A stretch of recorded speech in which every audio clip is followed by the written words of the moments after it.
Okay, another day. It's Saturday, late afternoon here in Hawaii. I have friends up right now that are at the UK. It's like 5 in the morning there, hanging out and saying hi. I don't know if they're still haven't gone to sleep or if they're here saying hi because they're still high. No, I'm kidding. And I got somebody from Australia. So I've got all time zones, I think, right now in our stream here. And usually the weekend streams are a lot more chill. It's not as, a lot of craziness going on. So this is fun. Today, actually, I am going to not be doing Wheel of Cheese until a little later. I'm going to do a nice big fat run of music, and then I'll do some Wheel of Cheese, and then I'm going to take a break. I mean, literally a break. Like, I think I might even end the stream, and then I want to come back, and I need to try to finish Portal 2. Because I got to revamp my brain for that as well, because it's been a while since I've disconnected, so it's like, having to, skip around and go, oh my God, how did I do that? Oh, that's right, that's this goes like this, so that's what I'm going to do. So there's going to be a DP today, double Portal. Okay, guys. So let's just get right into some music, guys. Are you all ready?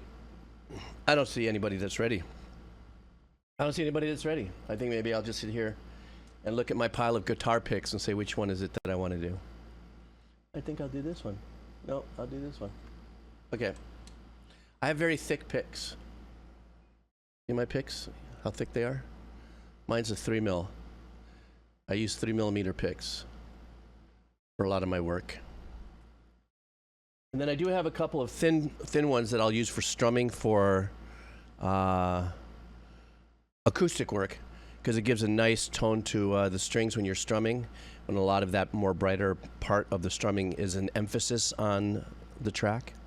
So, yeah, it's not the size of your pick that counts. It's how you stroke it. That's what it means, and then I got the thin one. Different sizes of my picks. Wait a minute. There's another one, an ultra thin. So, oh no, glow sticks all over again. You remember. Okay, I digress. I'm sorry. I'm not sorry. Okay, guys, let's do this. We're on our way. The first listen we're going to be listening to from one of our members here called Crab 9000. And so this is a band called T-Square. And the name of the song is going to be called Takarajima.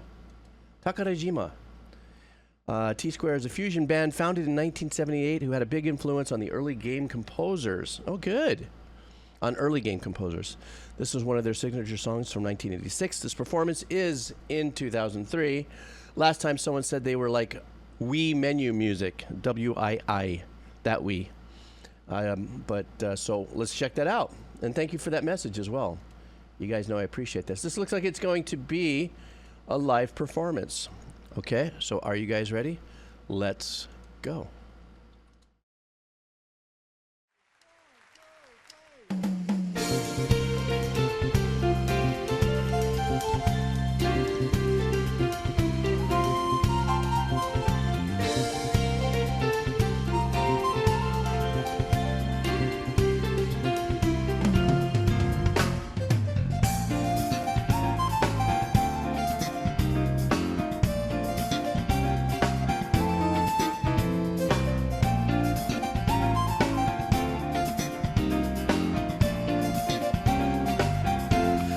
Such a fun, bouncy, popping sound out of the bass, the slap. You would think it takes so much work to do with that right hand, but look at him. He's just cruising and having the best time ever.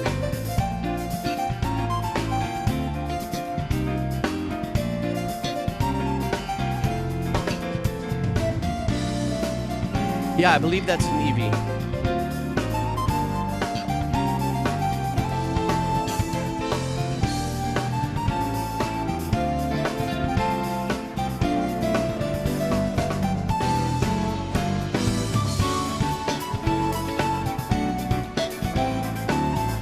Key shift.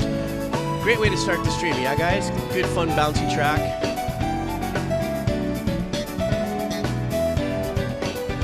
Engineering's pretty damn good.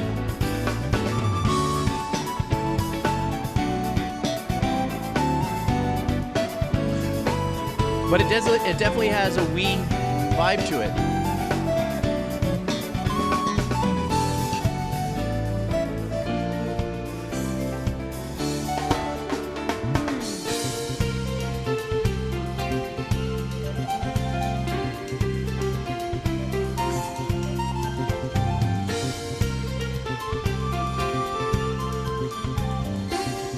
But right now in this track, that Iwi gives it that kind of video gamey vibe. Excuse me.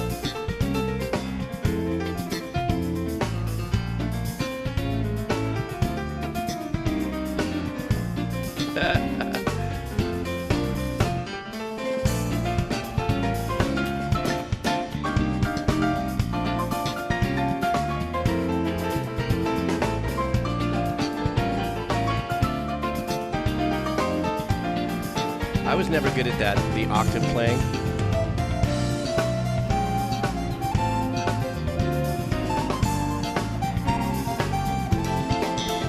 Such a light and fluffy melody.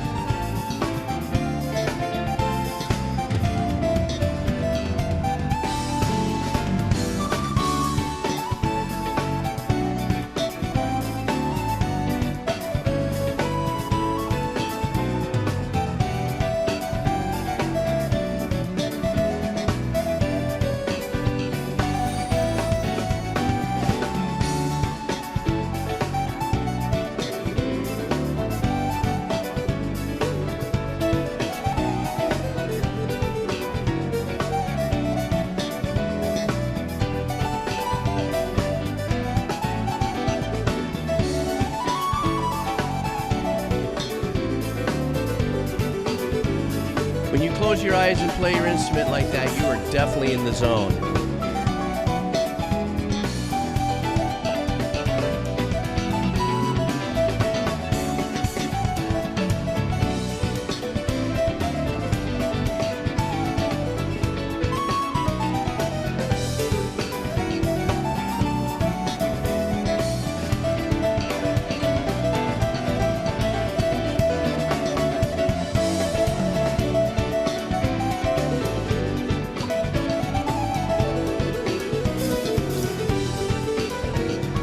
Look at them, they're all smiling. I want that job.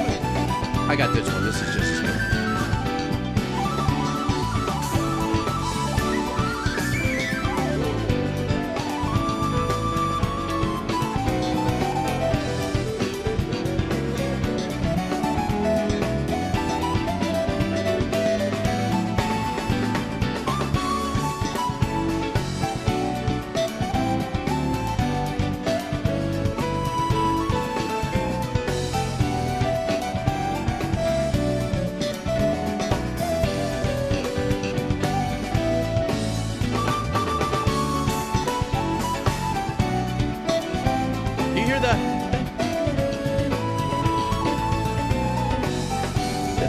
The other keyboard is playing. I think it was a DX7 actually. It is. It's a DX7.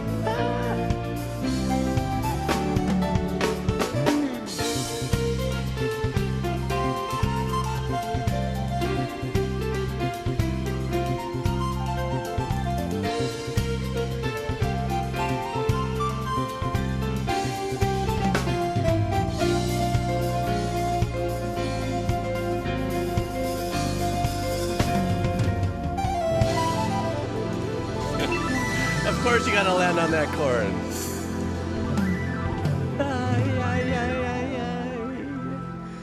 That was great. Hey, Crab 9000. That was a great suggestion. A great way to start the stream. You know, one of the things that makes this track really super fun, when we're watching a live stream of a live performance at least, is to kind of, it ups the level to see the musicians having a really good time. And that's, I think, is such an important thing about live music, where I believe as much as the music industry is going through some, you know, super furball Heimlich maneuver bullshit with the AI development and stuff like that, there's always going to need that human connectivity between musician, music, and people, and that energy. You know, it'll be there. You know, and I think it's a need. Now, what's really unique about that Akai iwi, that I think of Eevee here in Hawaii. I'm so used to our words here in Hawaii that like I live close to a town called Haleiwa, and it's spelled IWA. But in Hawaii, whenever there's a W in the middle of the word, it has a V enunciation. And so I look at that and it says Eevee. Anyhow, it almost sounded like that there was only one octave that instrument was in. I was going, is there 1 or 2 octaves in there? Which is really unique because at that point, that's almost like 8-bit composing. You only got so much space to make something work. And, you know, at that point, it's, you know, the right notes. It's that kind of vibe, being able to pull out of that octave, you know, and great melody, great runs and stuff. And also the tone of that instrument doesn't make it super, I don't know, like you would get bored of it or anything like that. Because it has a nice little soft tone to it. So it's very doable and stuff. But bottom line is everybody there is having fun, and I love that. Just like us, we're having fun here today. So, okay, Crab 9000, thank you so much for that. I appreciate it. I'm glad you caught some of it. If you missed a little bit of it, of course, this gets exported out to that YouTube channel. Okay, next up is the Persian Blue. Uh-oh, stand by. The Persian Blue is a game? I've never heard of that. No, I'm sorry. Lame. Hi, the Persian Blue. How are you? The Persian Blue is the name of our friend here in the stream. My bad. The game is... I don't know if I've ever done anything from this game. This game is called... Oops. Arcanum. And the name of the track is... I think... Oh, I'm sorry. God, I'm getting this all wrong. My bad. The song is Arcanum. The name of the game is Arcanum of Steampunk and Magic Obscura. Okay, there we go. This is one of his favorite games growing up, and the soundtrack is an absolute banger. So, here we go. Let's do this. All right.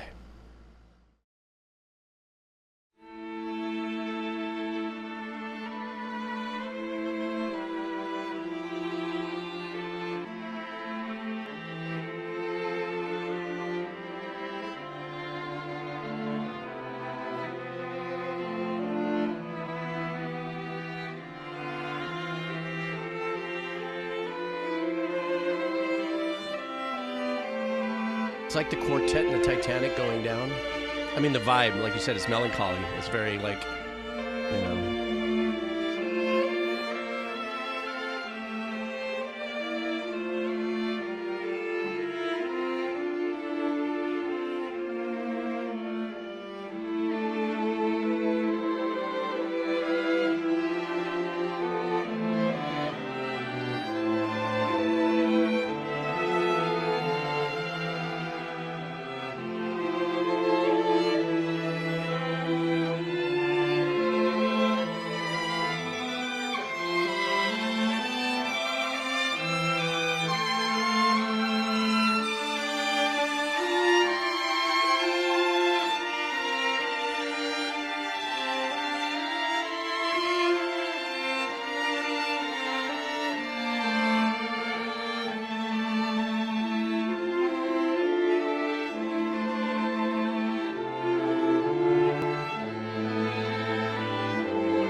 Well, that's what I like about the quartet too, Amon, is that the counterpoint elements are a lot more defined,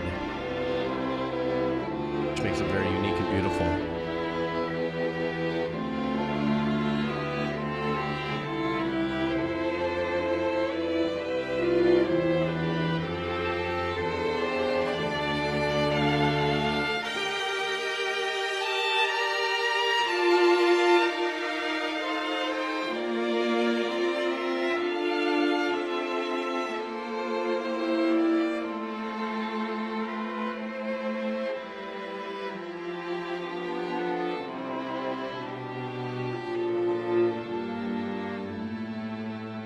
Nice.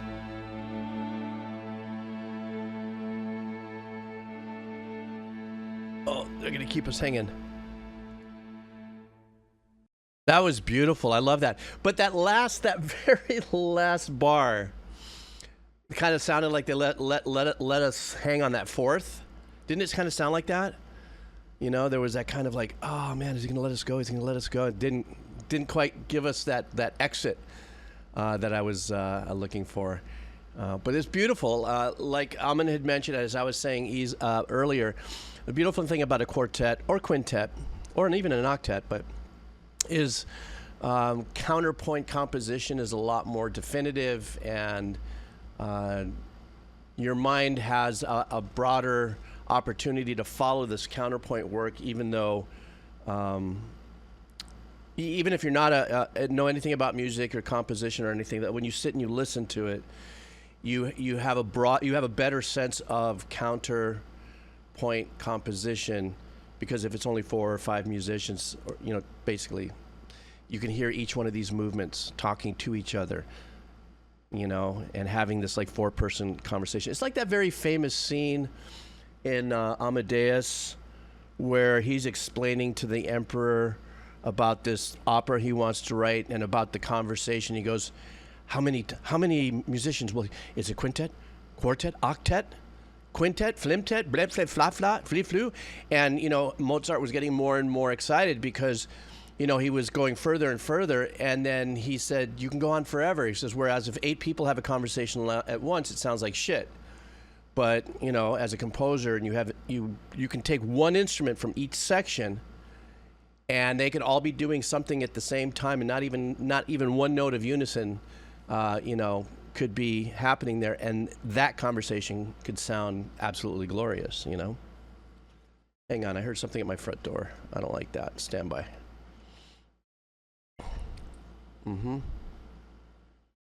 So stand by for a second.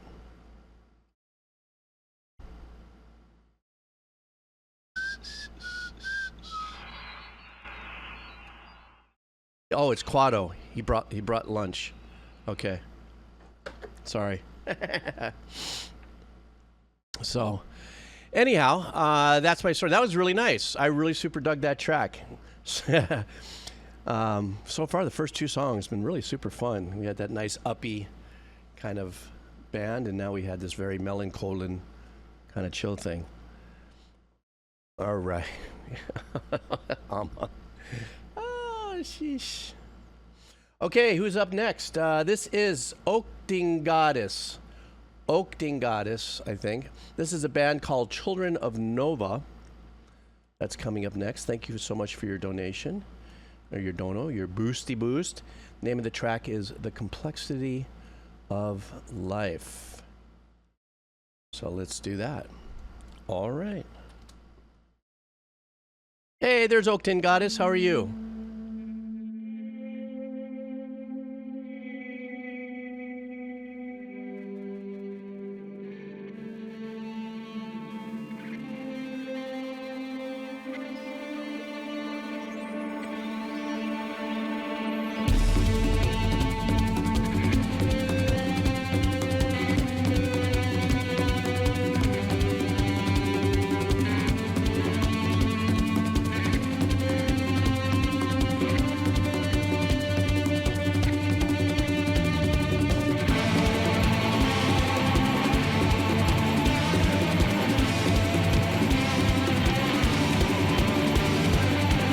This is kind of like a sludge gaze.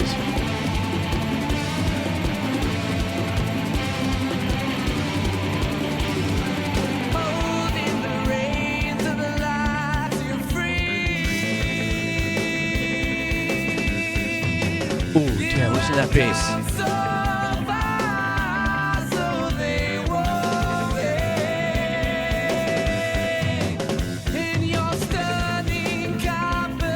What a unique tuning to that snare.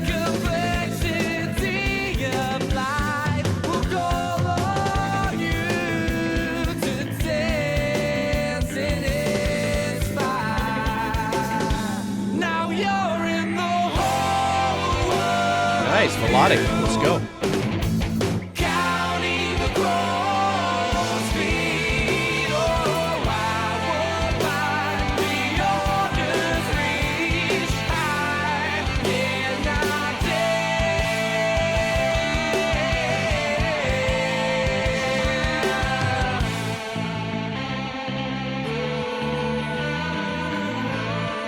love how they slipped this in as a turnaround here, that kind of Soundgarden vibe.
I love that unison from the bass of the guitar playing this, that riff right there.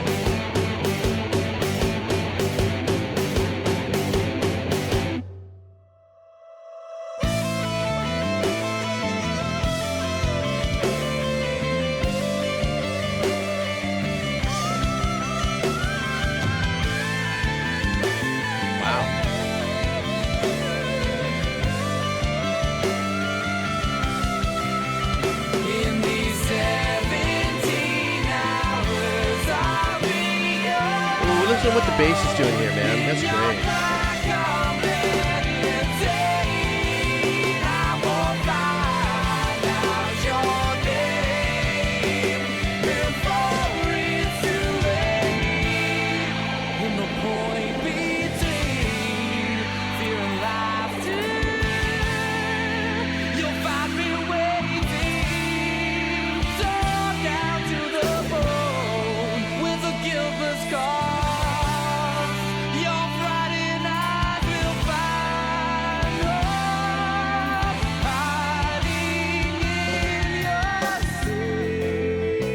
That was an odd pinch harmonica that went into this change.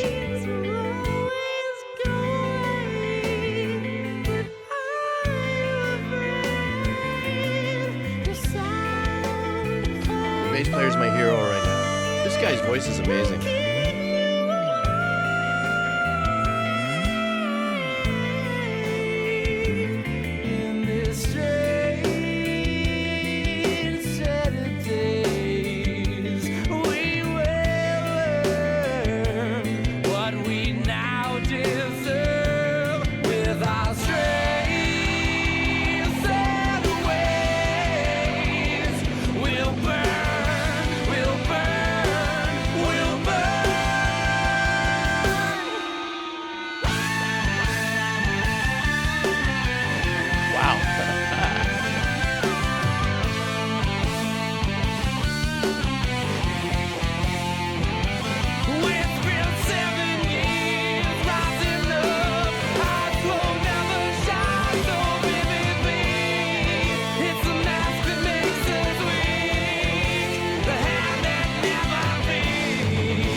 So you're saying this was a band that was together through college, and then after college they broke up, huh?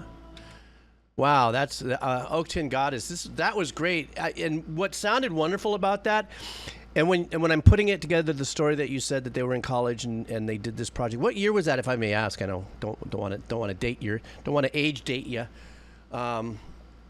That's if you were in college with them at the same time. I don't know.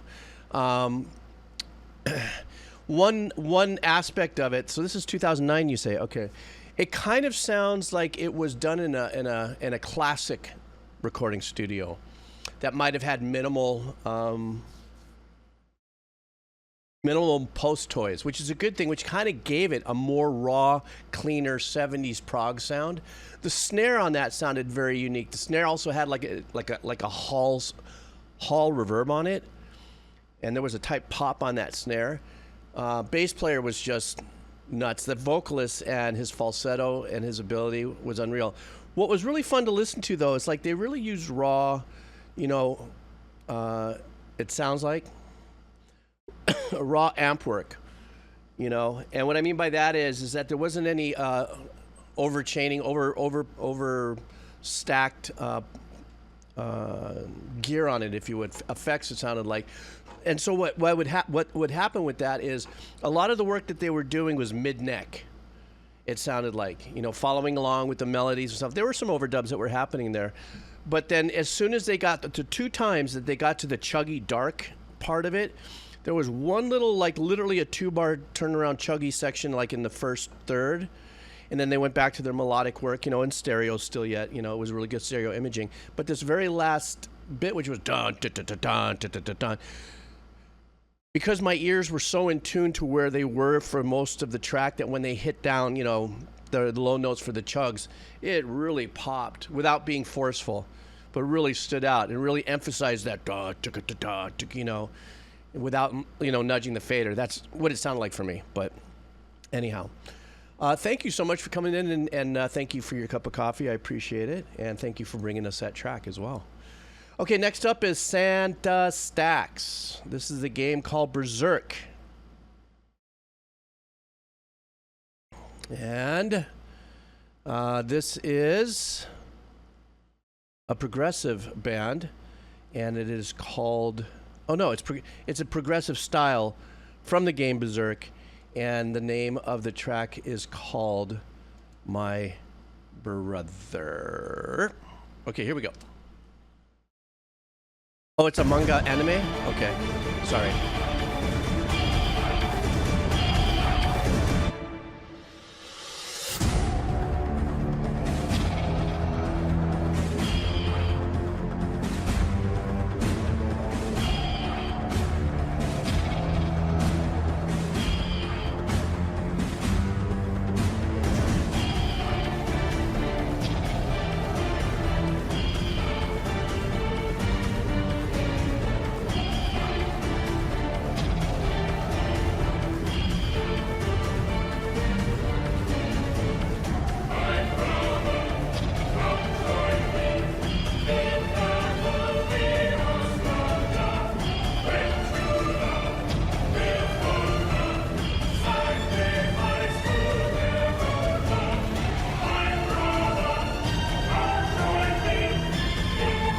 Tracking choice in that choral-esque kind of vibe.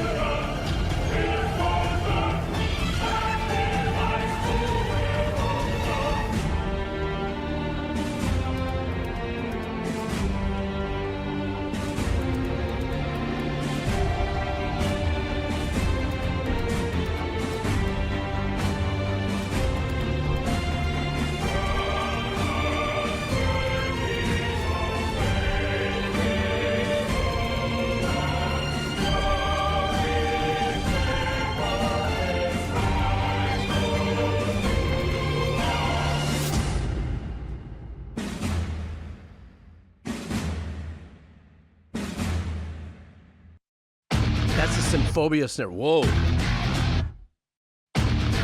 Was not expecting this.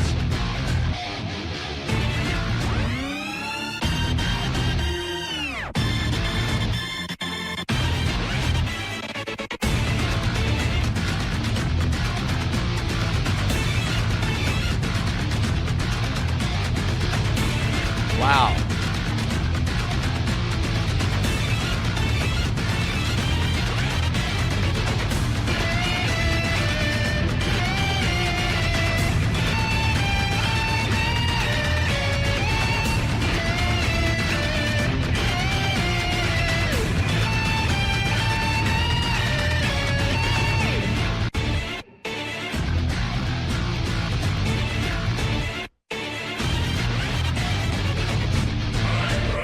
I like that hybrid combo with the editing.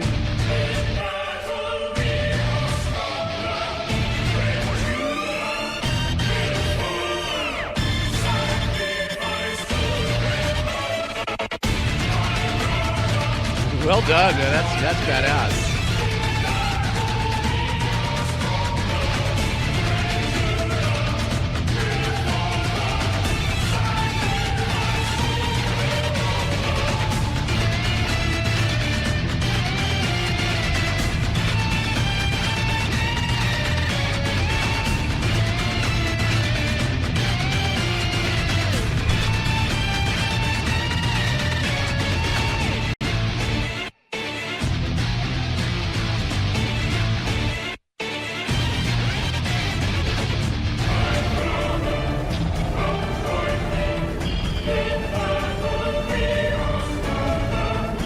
Now we're doing some muting glitches in the mixing, in the engineering.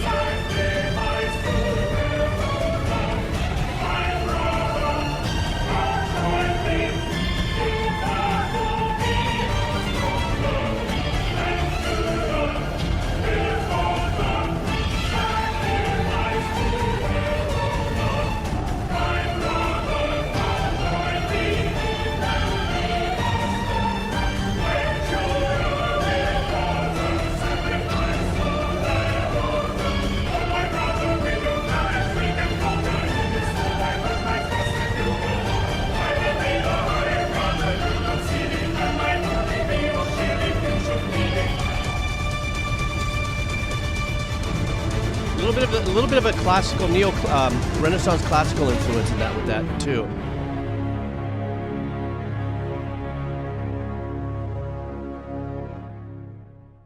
Oh, maybe that was a scene transition there. That da da da da da da da da da da da da da da da da dun da da da da da da da da kind of reminded me a little bit of something like in the Mozart era. I don't know why, because that would have been pretty, progressive in the Mozart era of changes classically. But for some reason, I don't know why I'm triggered into that. The uniqueness about the sparseness in the choral arrangement, meaning it didn't sound like it was a full blast choral. So you had, soprano altos over here on this side, and then you just had, actually it just sounded like baritones over here. And it wasn't so robust, is because actually the rest of the instrumentation, albeit powerful, was pretty spacious, if that makes sense. That gave them enough room to do some of the weird engineering glitchy, stop starts. But I definitely was lifted with, I love the pattern that the dark guitars came in on. That kind of was in unison with what I was doing earlier, but it was this chromatic, excuse me, step up. Usually when I hear darker, chuggy, ballsier guitars, they stay to like the kind of minor vibes, darker, heavier chords within a minor pattern or something. This kind of had a little bit. It was like a little. I don't know. Like I said, I want to just lean back into this little kind of classical lean into it. I don't know why I'm zipping in on that, but that was great. And I guess Berserk is a manga, and an anime, not a game. So I did misinterpret myself. Whatever I missed. I just missed. Let's just say I missed it. Okay, so next on up is from one of our members here, Greatusgun. Great Sage Sun. Oh, this is a game version. Okay, wait a second. Stand by for 1 second. So you're telling me that Berserk, there was a game that was a derivative of the manga? Because I'm learning. That's. Oh, I see. Okay, good. You were answering it. Or answering me while I was saying it, and you're typing it right in there. Black Death Doom. Thank you very much. Okay, next on up here is Great Sage Sun. This is a bet.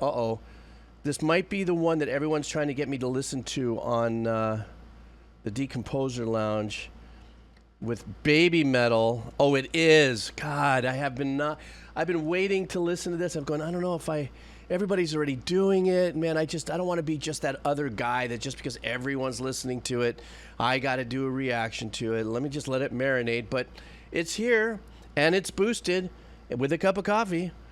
This is Babymetal and Electric Callboy's Ratatatatatatatata. So we're doing this, and because you guys brought it to me, okay? Not because I'm trying to chase, what's cool and trendy. So are you guys ready? For those of you who may have heard it, you guys know that I'm in for something, but I've never would have thought there would have been a merger between Babymetal and Callboy. And but then again, Callboy, they're Electric Callboy, no? Weren't they something else earlier? But anyhow, Electric Callboy and Babymetal, they are kind of, or Callboy is very animated. They do some very unique things. They're not afraid to make fun of themselves or something. That's because they're such damn good musicians. And then Babymetal, I still don't, I don't know exactly what to make of it, except that they're huge and they sound fantastic. So, let's see what we got going on here. Let's go. Ra-ta-ta-ta-ta-ta. Ha-cha-cha.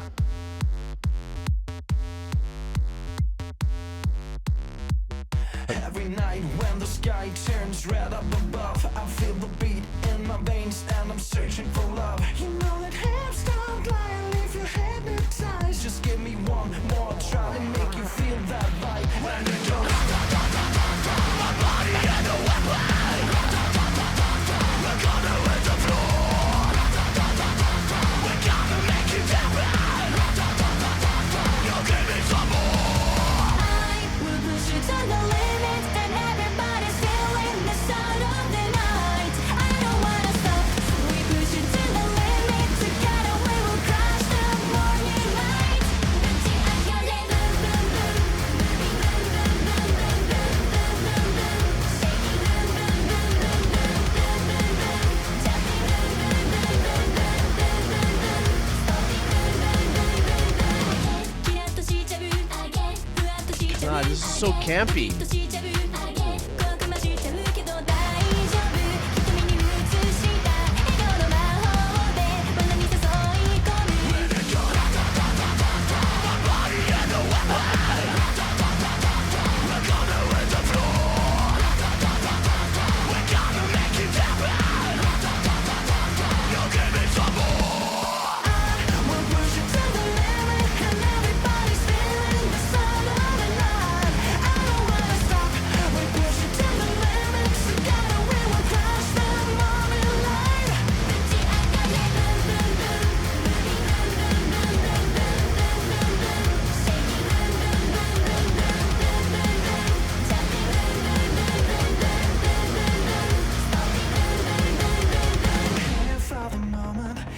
Okay, I gotta stop and say something about this.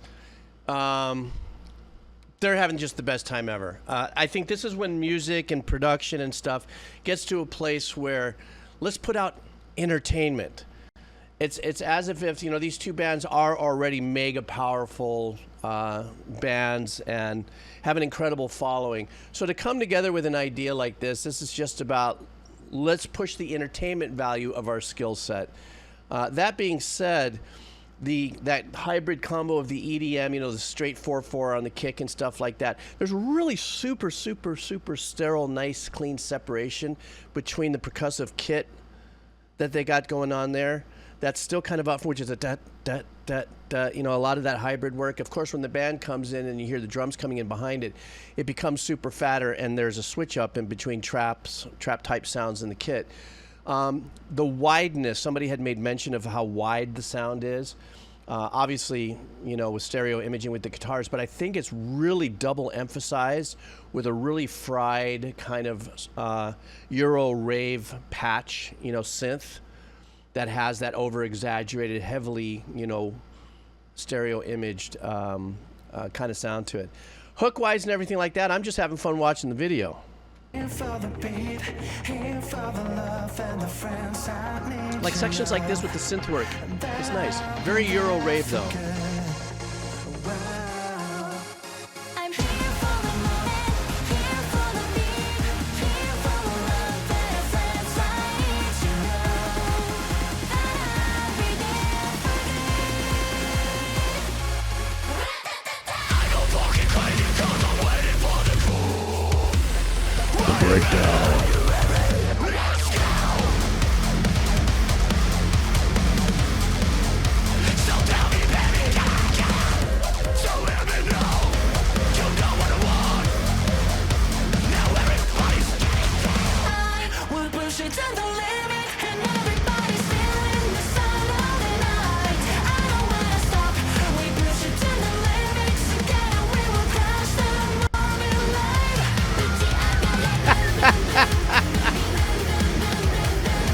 It's just great watching the guys trying to move to that kind of choreographed vibe. Like they almost got it. They pushed past the awkward, but they got it.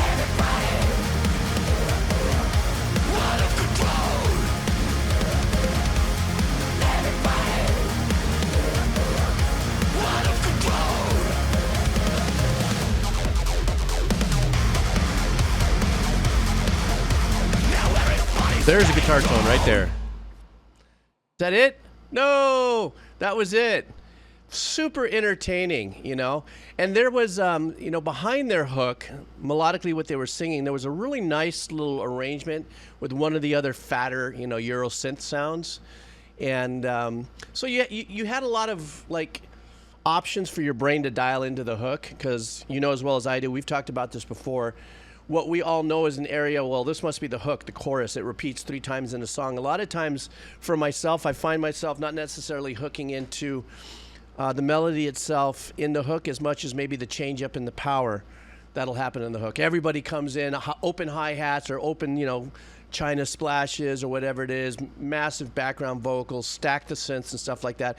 But every now and then there's some kind of thing that's happening in an arrangement that might be really obscure, but you might hear like, and it's there, it's back there, but the hook is going off. And I don't know if that's just my composer ears that dial into stuff like that. But this was a really super great, entertaining track. I could see how every time that Callboy's guys come out with something, you know, you have the more hardcore, sometimes, not all the times, you know, elitist metal fans and stuff like that, you know, they get in the comments and they get a little, you know, they get a little elitist. But they still are respectful. It's very unique. I don't see them completely thrashed. Like a lot of times what I'll see is those same people just destroy that what's that name? Excuse me. Rodney Raddick? Rodney Rooney? That the guy, I just did one of his tracks a while ago. And he seems to catch a lot more of that elitist flaming, but yeah, that's it. Rodney Raddick. As a composer and a musician, Rodney Raddick, I get it and I feel it and I see it, especially the last track. What was it? Burn the House Down or something? Burn the World Down? But I kind of put him in the same vein as Ren. You know that guy Ren from Europe, you know, the Busker that's turned into super famous? Just people expressing themselves with an art form, you know, and not everybody's going to like it. You know what I mean? But anyhow, I went... I crashed. Okay, next up. Ooh. I like this band. Next up, from 1 a.m., first of all, 1 a.m., are you still in the house? Are you still hanging out? Oh, there he is. Yes, he's here. Well, 1 a.m. With his 69,420. I see what you did there, 1 a.m. I see you smiling. I see what you did there, 69,420. This guy, he got jokes. He's got jokes. He wants me to listen to Puscifer. It all kind of plays into it, right? You know, 69,420, Puscifer. Okay, let's see what we got going on here. This is The Humbling River by Puscifer. For me, before I do start with the Puscifer track, I, as a fan, legitimate fan of Maynard and his journey through Tool, and all the musicians in Puscifer, Perfect Circle and Tool too. It's a body of creative people.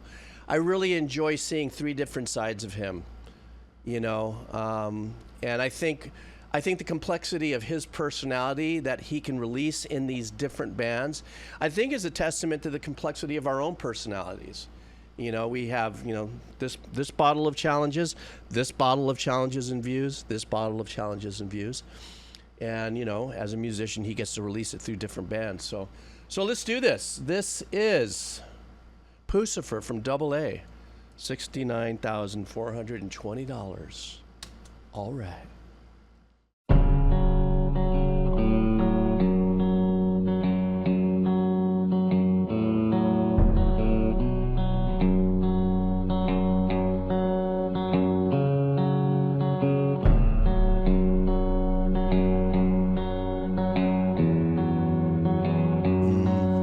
Bringing up a little pad behind it. Nature, nurture, heaven and home. Some of all and by them driven to conquer every mountain shown, but I've never crossed the river. Brave the forest, brave the stone. Brave the icy winds and fire. Braved and beat them on my own. Yet I'm helpless by the river.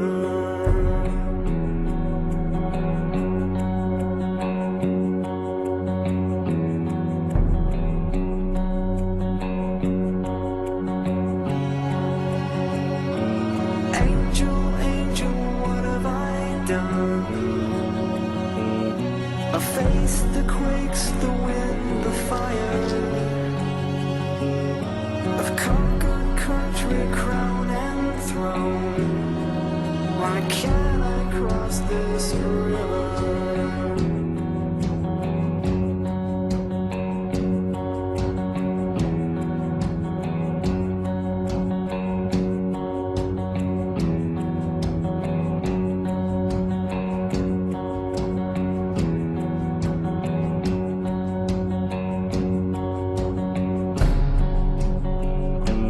Angel, angel, what have I done? I faced the quakes, the wind, the fire. I've conquered country, crown and throne. Why can't I cross this river? Pay no mind to the battles you've won. It'll take a lot more than rage and muscle. Open your heart and hands, my son, or you'll never make it over the river. It'll take a lot more than words and guns. A whole lot more than riches and muscle. God, his lyrics, man. The hands of the many must join as one, and together we'll cross the river. You know, briefly, I want to say this is like an emotional chain gang kind of vibe. And why I say that is that the repetitiveness of the guitar work and the slow build with, you know, the tom work, which is very dry in this engineering, by the way, which is very unique and works perfectly. And where he's staying in his melody and stuff is that kind of, you know. So that's what I mean. It's like an emotional chain gang kind of vibe, because it just kind of gets you into that, you know, just working it through, you know, musically. And then of course he weaves his you know, his lyrics through it. But I wanted to just stop and say that it's very pulling. It's very, that's why I'm being very quiet. I'm actually being pulled through this journey. It'll take a lot more than words and guns. A whole lot more than riches and muscle. The hands of the many must join as one, and together we'll cross the river. Nature, nurture, heaven. It'll take a lot more than words and guns. Some are falling by them. A whole lot more than riches and muscle. That one note that they play there. Hands of the many must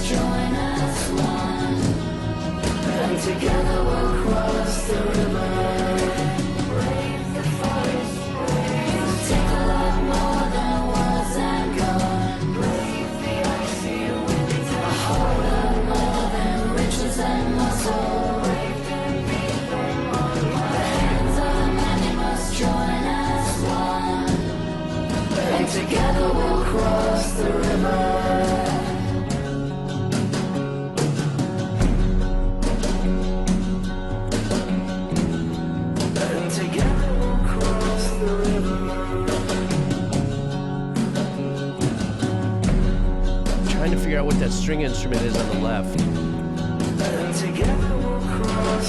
Strumming.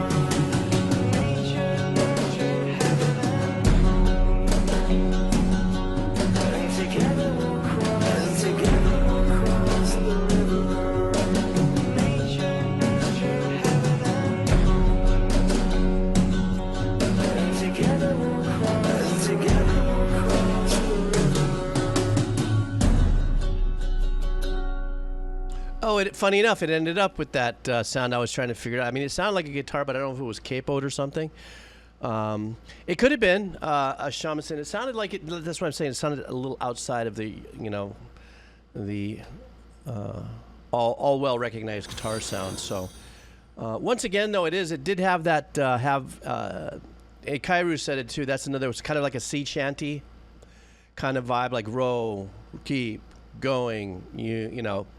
Chain gang kind of vibe, and it all stayed really. Everything was this was this whole note all the way through. This was the root, you know, all the way through. And, well, maybe it wasn't the root, but so once again, somewhere, I don't know where this would be in the album. I'm gonna take a guess that this probably was in the last third of the album. If it was what's the name of those albums when they're written in a specific way? Concept album, you know. But in its most magical way, though, I think Puscifer also is that kind of production where Thomas, thank you so much for your subscription. I appreciate that, man. That's great. Say hi to Thomas, everybody. What I appreciate with what Puscifer is to Maynard is a lot more of the expression that he and the musicians and the producer in the project, there's a lot more space in the production. You know, oddly enough, Tool is only 3 musicians and Maynard, well, that would be 4 musicians, and they have a particular sound. Whereas Perfect Circle, pushing a little bit more elements into more of a band with keyboards and very, you know, a little more fuller and a little more something that, in a pop culture way of saying it, a little more expected, let's say, for that big, fatter, kind of alternative rock kind of vibe. I don't know if that's fair to say that about Perfect Circle. Whereas this one is more expressive. He does a lot of very unique little things with his Puscifer projects. And that's what I appreciate on his artwork and stuff. So that was a good one. Well, Tom, it's good. I'm glad that you made it over here. Yeah, a lot of people don't know that I stream. I'm kind of a under the hood streamer. I don't make too much of a ruckus about it, but thanks for coming by and hanging out. And yeah, enjoy. Okay, the next one is Double A. Double A wants a band called Ever Forthright. Oh my God, Double A. Whenever Double A brings stuff into the soup, you just know it's going to be that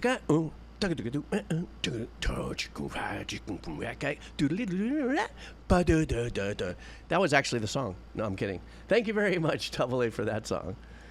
This is called Riot Part 1. And I'm probably going to get so thrown off by whatever this track is. Let me see. Ever Forthright are a progressive metal band from Long Island, New York. Consists of guitarist Nick, Billy, bassist John, drummer Jared, keyboardist Kevin, and saxophonist. Oh, good. We have a saxophonist in here. And we've got the vocalist. Oh, he's the vocalist for Periphery, too. What's his name? Wait. Oh, I see. Okay, well, let's do this. I read too much. We should be listening to music. Double A, of course, always thanking you for dropping in all of this super proggy stuff. I got a WD-40 my neck for this and my face, because I make a lot of stank face on this kind of stuff, so it's like I'm doing face twerking. That's not quite the way I should have said it, but I think you guys get it. Spencer Sotelo, that's it. Thanks, Doc Doom. See?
great dissonance, but it's beautiful dissonance.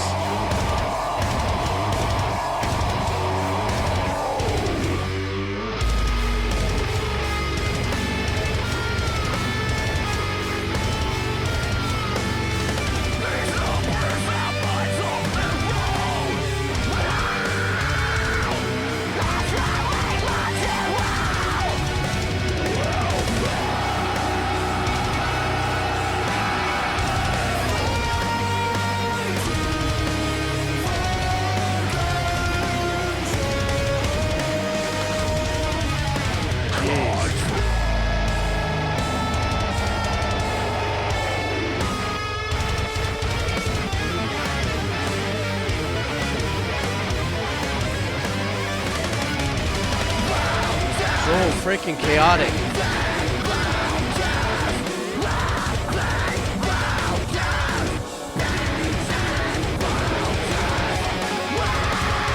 Looking like using like a pinch harmonic with that.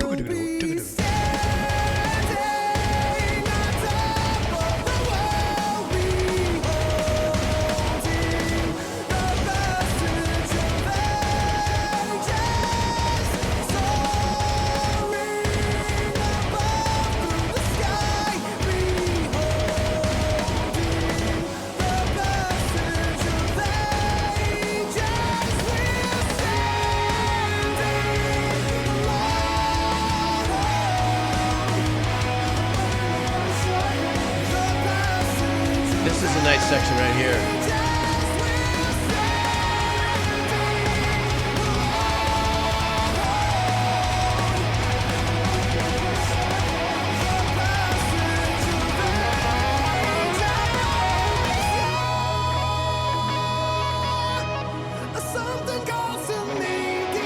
That little sequence back there?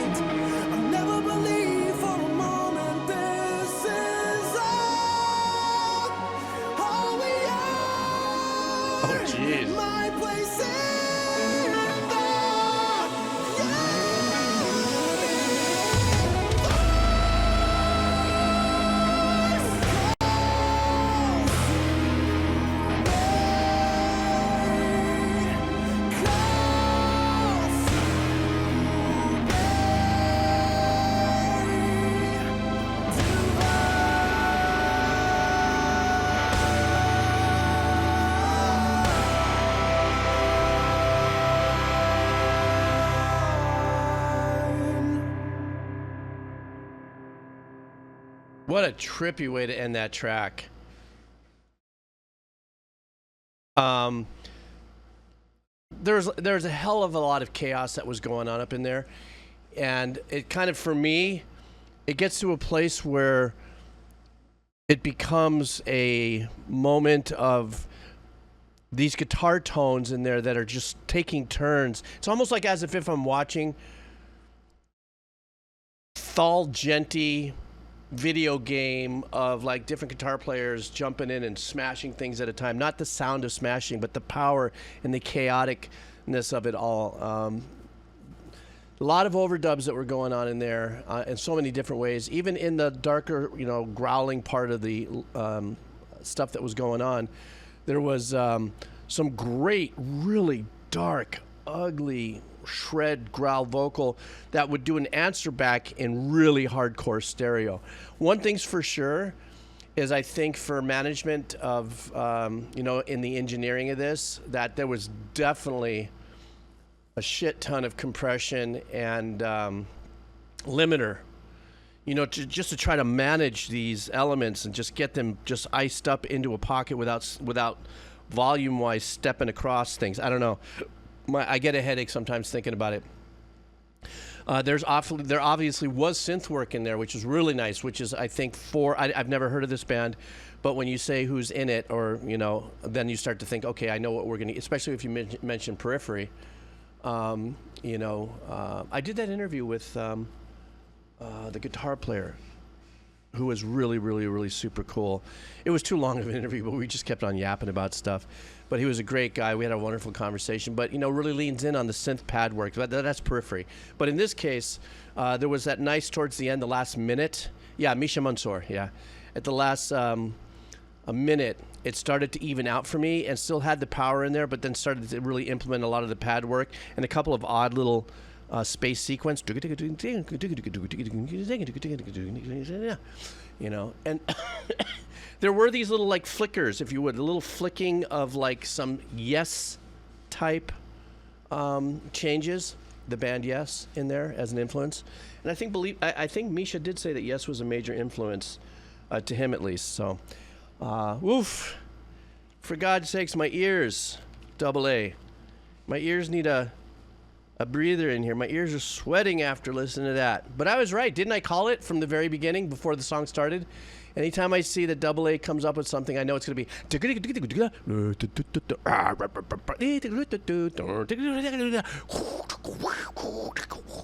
And that was the second part of the song. Oh, as a previous singer? Okay, gotcha. Double A. Okay, who's next? The Kebab Seller is back in town. He always misses our streams, but he knows to come in and he can put his dono in there, and he's very kind. He's bought me a nice donation cup of coffee there, and then he comes and he sees his song on YouTube. So, and I already got them all lined up now. Every 12 hours, I'm releasing something on my YouTube channel because I'm breaking these up into 2s and 3s and stuff. So, the Kebab Seller wants us to listen to a band called Jake Chudnow. So let's see what this is. Jake Chudnow, and the name of the track is Going Down. Kebab Seller, when you see this, if you see this, I hope you're doing well. Miss having you pop up every now and then in the chat, but I think you did leave a message on the YouTube one yesterday, I believe, so I hope you're doing well. Okay, so let me grab this link here. Oh, there I am again with that song. There's just something about it, man. The name of this track is Going Down. All right.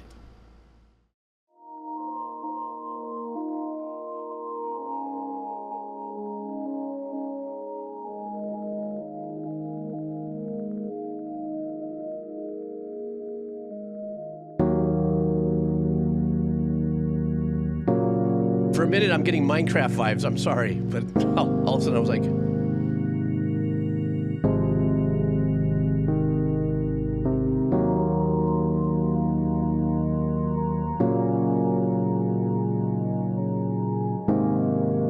doesn't this kind of have like a Minecraft thing to it?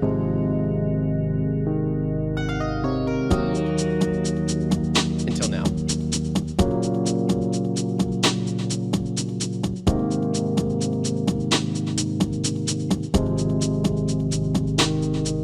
The subtle delay on the percussion.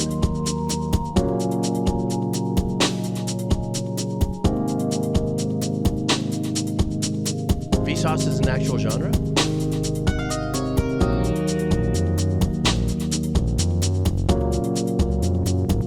Ooh, I love that bass.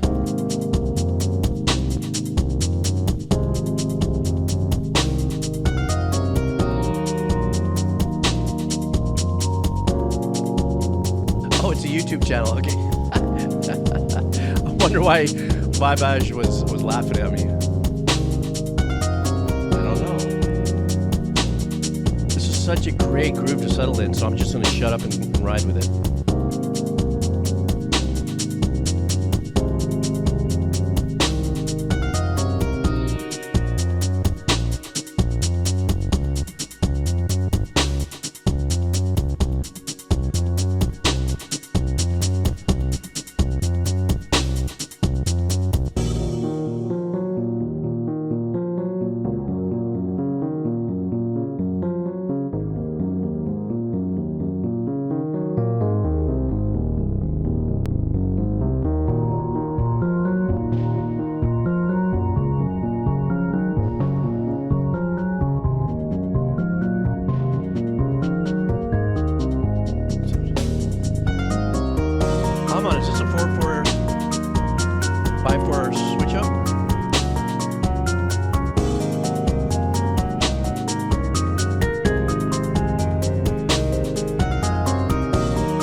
This is like one of those little hidden arrangements that was behind it all. It's beautiful when composers do this.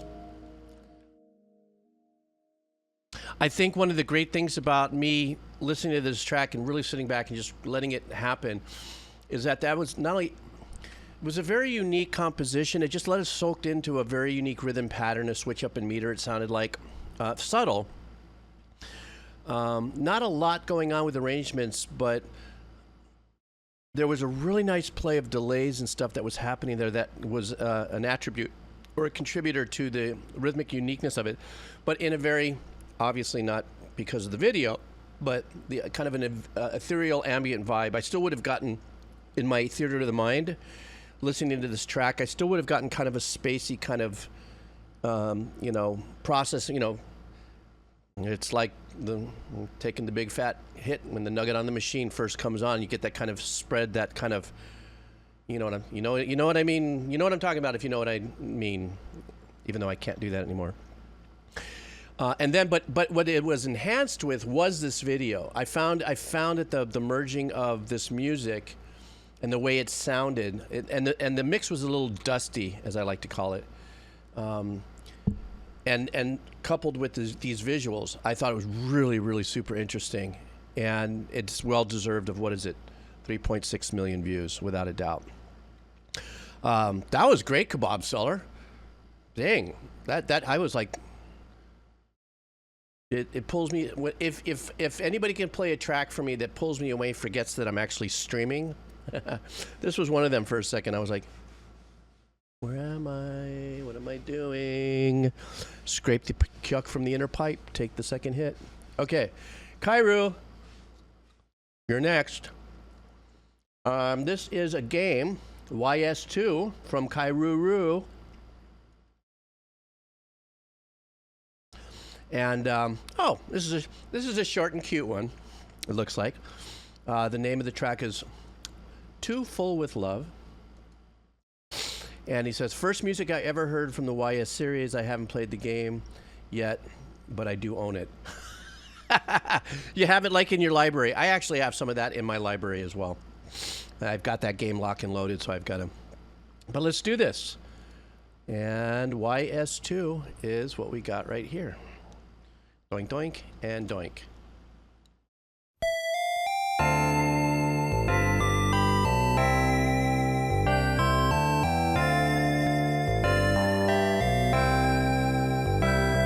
I love the little whistle. Can you hear the whistle in the background?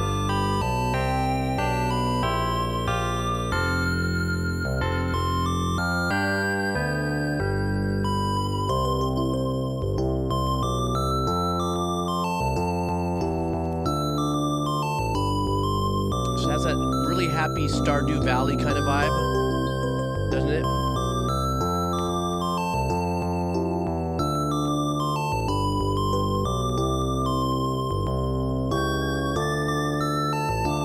I like how all the bass notes are connected.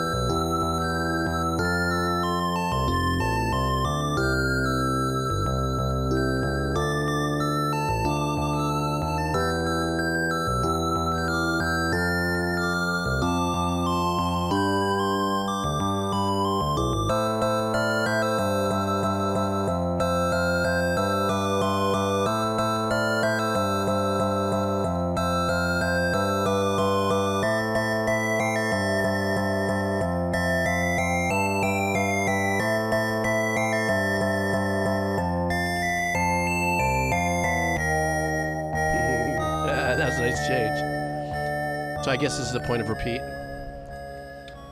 It doesn't sound, it sounded like, I mean, it was going down chromatically. It sounded like it was going to go somewhere else, but apparently that's a point of repeating. Very nice, lighthearted track, Kairu, of course.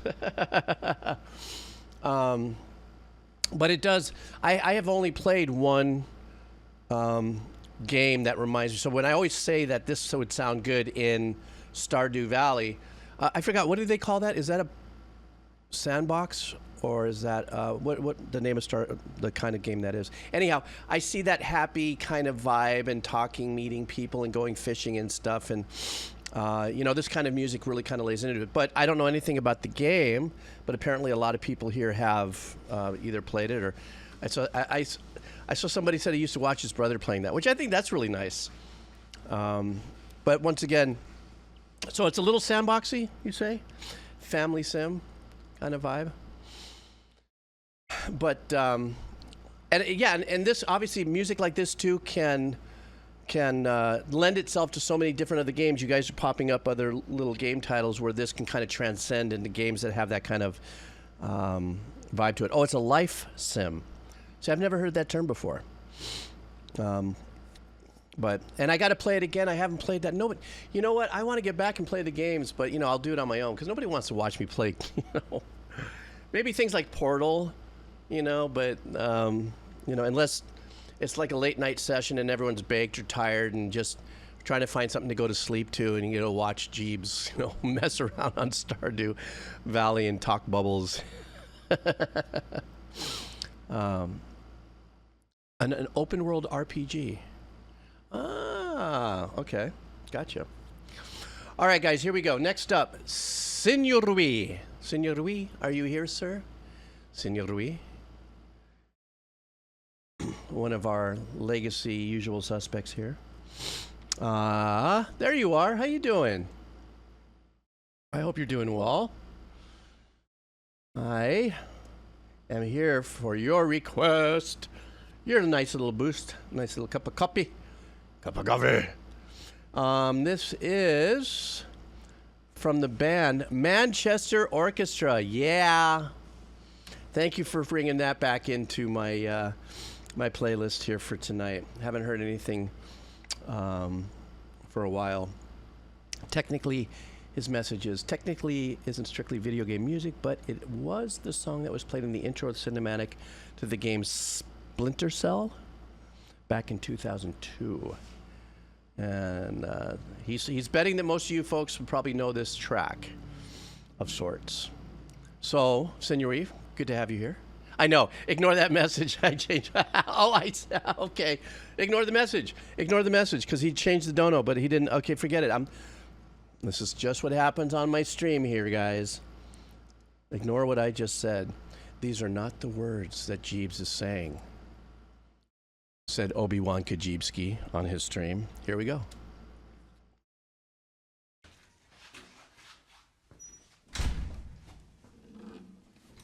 Very expensive microphones. 1, 2, 3, 4.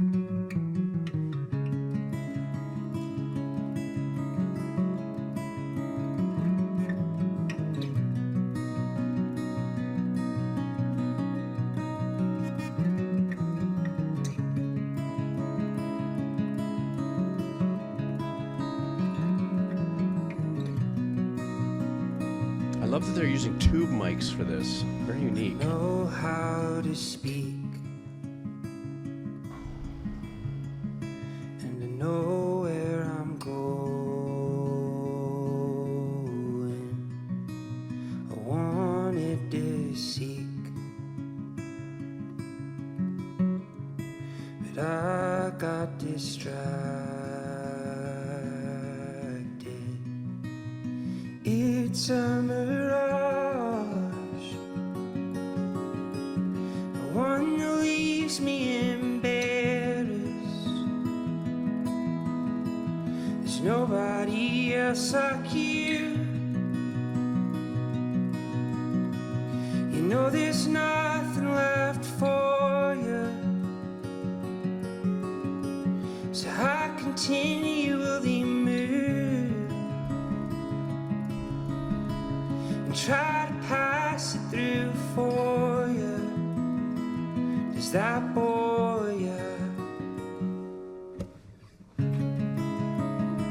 I love the patterns, the complementing patterns of the guitar left and right on this. But I also love this guy's voice. The past about pain. You could feel it.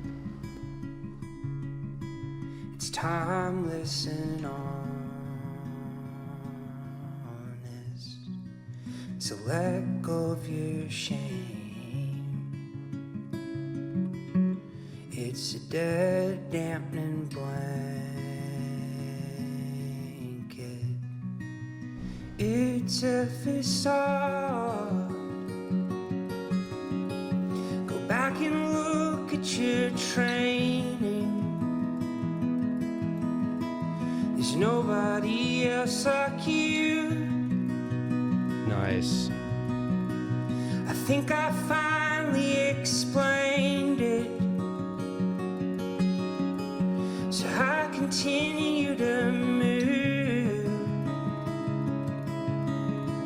between the bank and the blanket. Don't fake it. I'm really gonna try this time. I'm gonna give you my heart in spite of my soul. I'm really gonna try this time. I'm gonna give you my heart in spite of my soul. I like how it gets ultra intimate. Just him and the guitar. The other guy drops out for a second.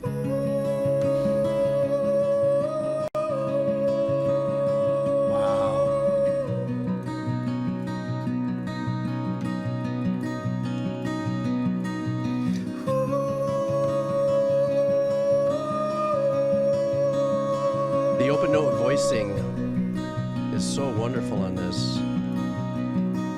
And because the guitars are capable, that one guitar kind of gives a little mandolin vibe to it. Burnt in my ceiling, floats like a flame, an unpredictable wonder. You gave it all hope that all of this is a circle. There's nobody else like you. There's so many that came before you. This is the moment I choose. Between the hope and the harness, so be honest.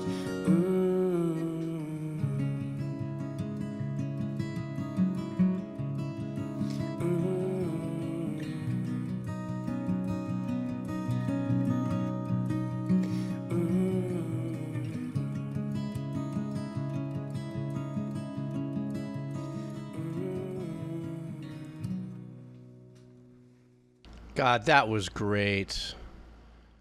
I really love that track. The recording was phenomenal. Such an intimate track, and just circling back to the patterns the guitar players were using. The one that the singer's guitar is capoed. Actually, he's actually playing with his fingers. So there's a little bit of the, you know, that when you're playing with the fingers without the nails, it didn't sound like it had like he was using the nails a part of his fingers. Because some of us, I never grow my nails long enough to play acoustic. You know, I really use more of my, you know, the soft part of my flesh on my fingers on my right hand to play, which adds a very unique sound compared to the other guitar player that was capoed. I mean, not capoed. And he's using a pick for his patterns and relying on some open notes that were being played there. So there was a beautiful relationship between the guitar playing and the engineering and everything, with the sounds and the balance and all of that. And his voice, once again, it was an absolutely great track. I was not Manchester Orchestra. It's been a while since I heard. I wasn't expecting something as intimate as this, but this was a super great. It made me almost want to go and I was almost going to grab my acoustic guitar and start playing with it, but wouldn't want to mess up the track. But it motivated me. I was like, oh my gosh, I want to go ahead and restring all my guitars and stuff, which I'm thinking of doing soon, is maybe getting that project going. I'll probably get, I think what I'm going to do is after my surgery, during the recovery, I'm going to restring everything. I think that's where I'm going to finally start my my next project. But anyhow, I went way off. This was beautiful. Thank you, Senorita. This was badass. Also, I will say the video, I was getting a little like, whoa, you're going in circles. Oh, he ran out of battery. He's going to go around the other way now. Whoa, whoa, whoa, whoa. Oh, somebody hit the yoke. Oh, I'm going to go this way. And I couldn't help but notice the tracks of where the thing was right behind it. You can even hear in this still picture, you can see the tracks of where the camera was doing it. But excuse me, that was gross. But it was a beautiful track. Thank you very much.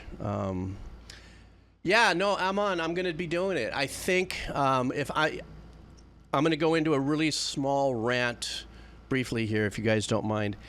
Out of the, what am I, 63? I've been writing music for at least 50 years. Out of all my years of writing music, I've always wrote music as I was influenced by the world around me and my family and stuff. And I always ignored this weird call to my own specific artistry as a composer and everything as a much more mellower individual who likes pads. And when I play my guitar, I'm not trying to connect 16 bars worth of runs and playing and stuff. I just more of an expressive way of playing, but it's really not trick, and it's not, you know, showmanship and stuff like that. So I've always kind of put that to the side.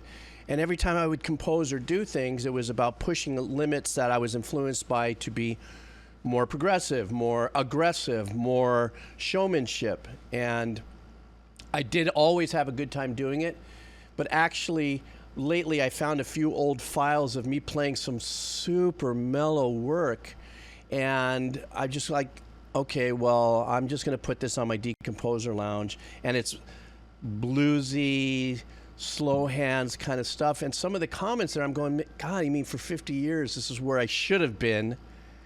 Yeah, the David Gilmour kind of thing, you know?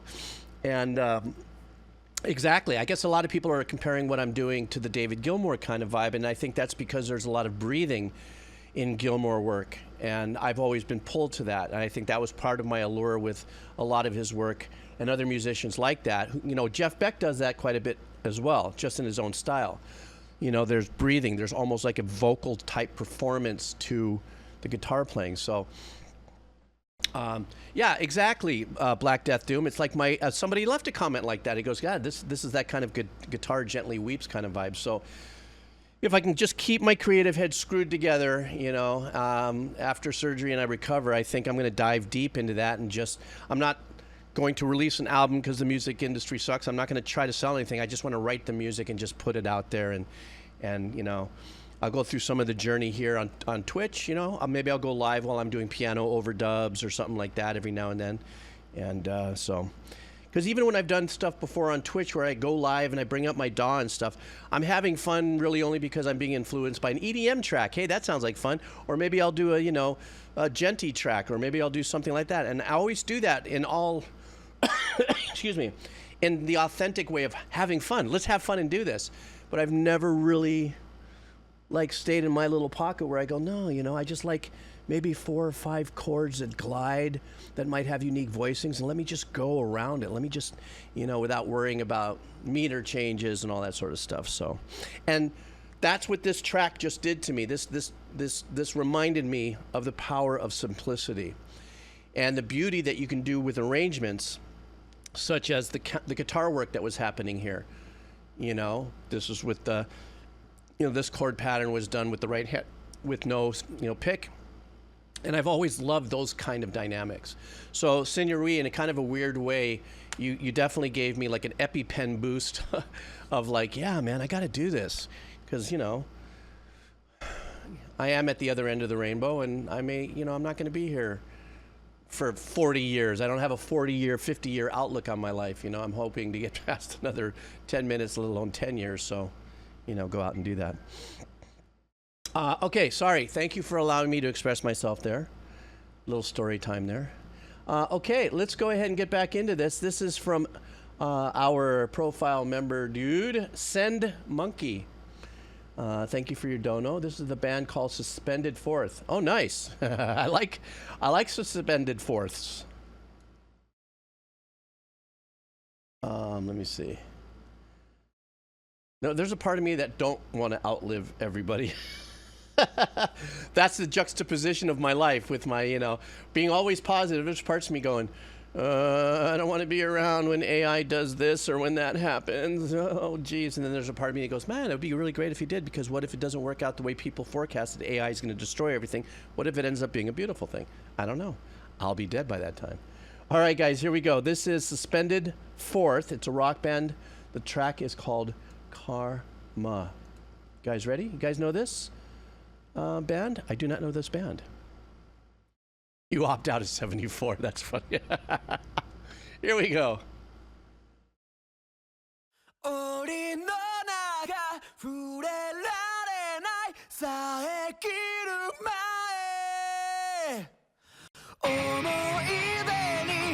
Ooh, love that strat sound. Yep, yep, yep.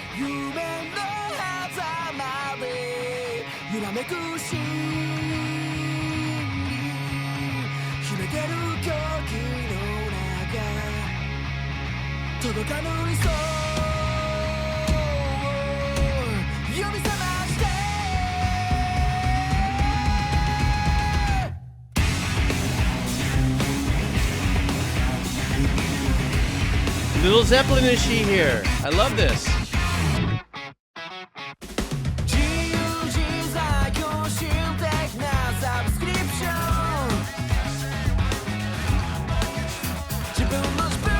Oh, the drummer and the hi-hat work. Listen to this.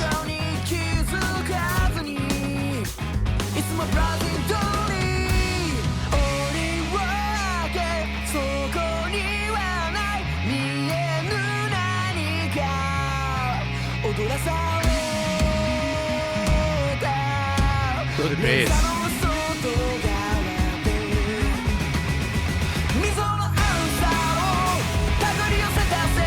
Oh yeah, that's a good call too. Very Chili Peppers.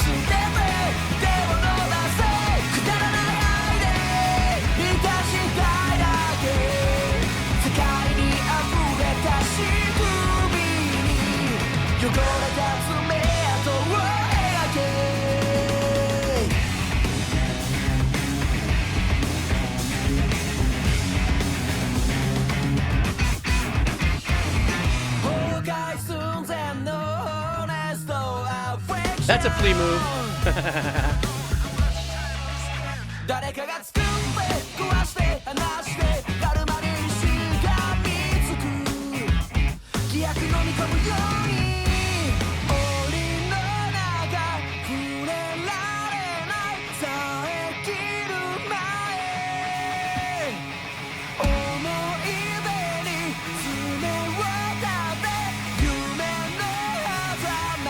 The bass is having a blast.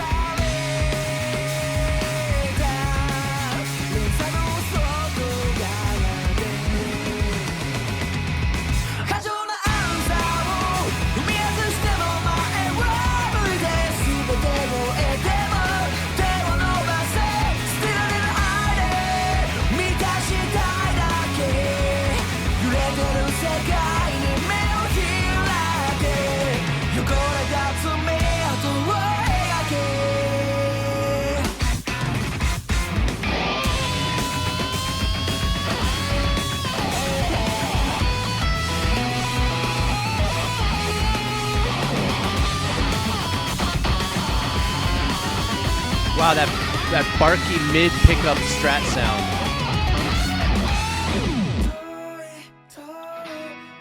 Engineering's fantastic on this.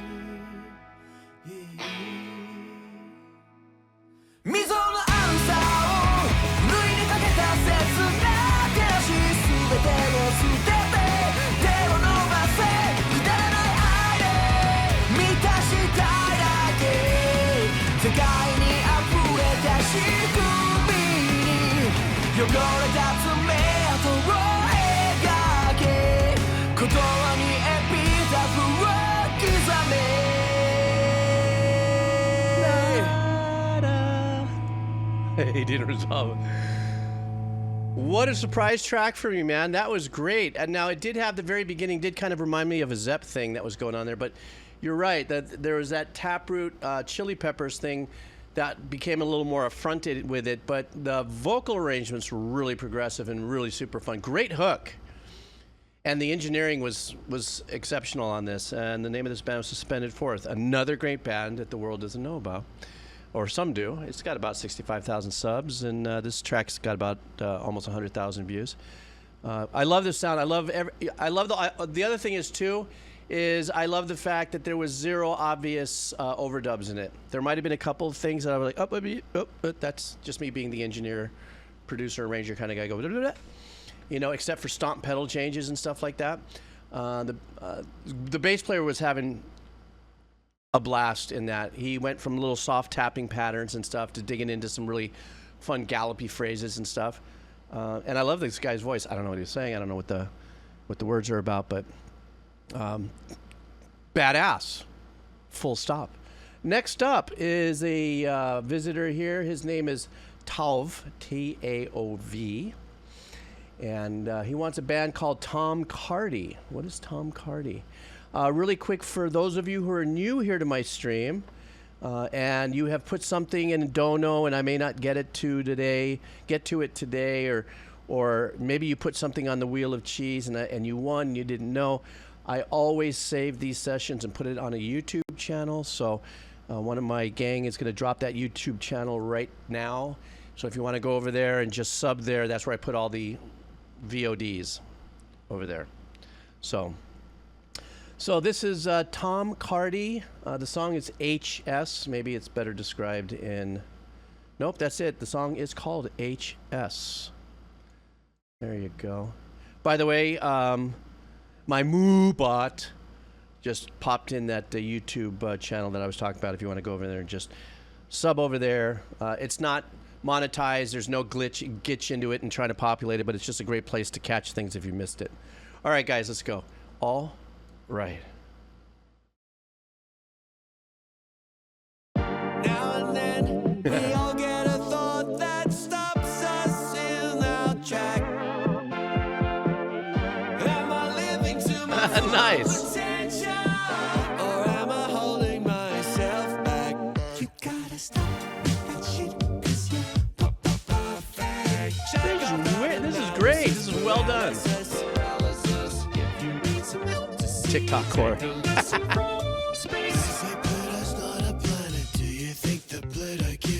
Pluto is not gonna quit, 'cause Pluto can take a hit, and Pluto knows what Pluto is, and Pluto knows that Pluto's hot shit. Pluto knows it. I won't ever be a planet, it don't matter, 'cause I know that I'm still hot shit. And you're hot shit too, so get out of your brain and just do what you're supposed to do. Hot shit. Expect some fucking magic from the club. This is like a toned down electric callboy vibey song. And you're hot shit too, so get out of your way and just do what you want to do. Pluto got wise and said, gosh dang it, it's true Pluto was jealous of them big other planets. But did you know that Jupiter, the biggest by far, was also jealous 'cause the dorks on Earth called him a failed star.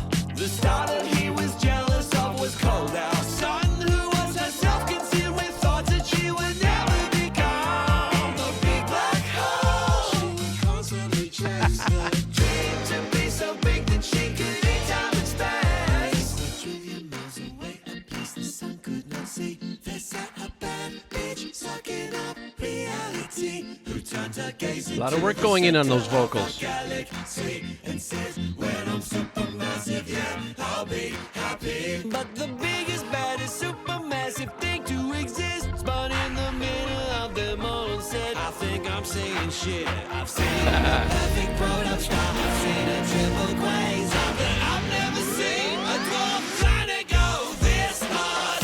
Hot shit, and you know Pluto knows it. I don't need to be a I'm trying to listen to music, but his video is pretty good. Gotta admit. hot shit.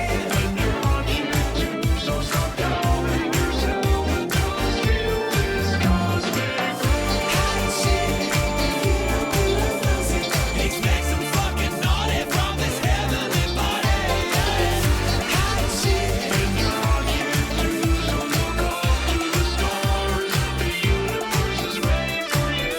Now and then I get the thought that stops me in my tracks. Am I talking about space? Totally on. I should really try to cut back. I've gotta stop with that shit, cause I'm proper blind. Space is fucking cool, so are you? Have you let me talk about space with you? Hot shit.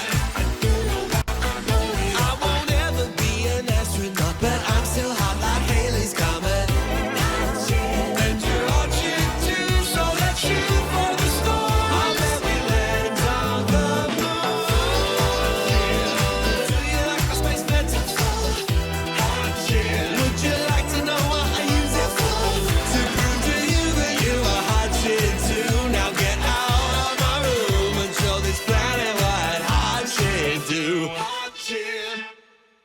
That was great, man.